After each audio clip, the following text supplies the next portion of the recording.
एक आदमी के 4 बेटे थे। वो चाहता था कि उसके बेटे ये सबक सीख लें कि किसी को परखने को जल्दबाजी का मुजाहिरा ना करें। लिहाजा इस बात को समझाने के लिए इस आदमी ने अपने बेटों को एक सफ़र पर रवाना करने का फ़ैसला किया और दूर दराज इलाके में नाशपाती का एक दरख्त देखने के लिए भेजा। एक वक्त में एक बेटे को सफ़र में भेजा कि जाओ और इस दरख्त को देख कर आ जाओ। बारी बारी सबका सफ़र शुरू हुआ।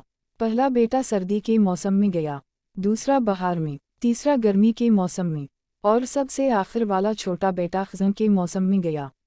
जब सब बेटे अपना सफ़र ख़त्म करके वापस लौट आए तो इस आदमी ने अपने चारों बेटों को एक साथ तलब किया और सबसे उनके सफ़र की अलग अलग तफसील के बारे में पूछा।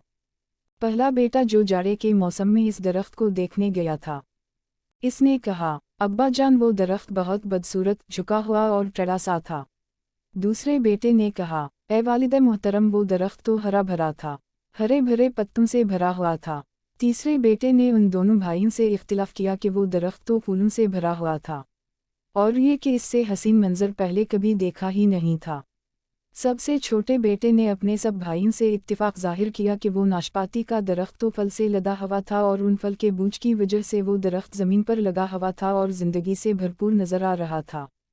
इस सब के बाद इस आदमी ने मुस्कुरा कर अपने चारों बेटों की तरफ देखा और कहा कि तुम चारों में से कोई भी गलत नहीं कह रहा, सब अपनी अपनी जगह दुरुस्त हैं। बेटे बाप का जवाब सुनकर बहुत हैरान हुए कि ऐसा किस तरह मुमकिन है। बाप ने अपनी बात जारी रखते हुए कहा कि मेरे बेटों, तुम किसी भी दरख्त या आदमी को सिर्फ एक मौसम या एक हालत में देखकर कोई हतमी फैसला नहीं कर सकते। किसी फ़र्द को जानने के लिए थोड़ा वक्त ज़रूरी होता है। इंसान कभी किस कैफियत में होता है तो कभी किस कैफियत में। अगर दरख्त को तुमने जाड़े के मौसम में बेरौनक देखा है कि तो इसका मतलब ये नहीं कि इस पर कभी फल नहीं आएगा। उसी तरह अगर किसी आदमी को तुम फ़कीरी की हालत में देख रहे हो तो इसका मतलब ये नहीं कि वो आदमी बुरा ही होगा। मेरे बेटों, कभी भी जल्दबाजी में कोई फ़ैसला ना करो।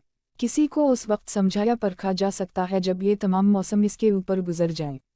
अगर तुम सर्दी के मौसम में ही अंदाज़ा लगाकर नतीजा अख्ज़ कर लोगे तो गर्मी की हरियाली, बहार की खूबसूरती और भरपूर ज़िंदगी से लुत्फ़अंदोज़ होने से रह जाओगे।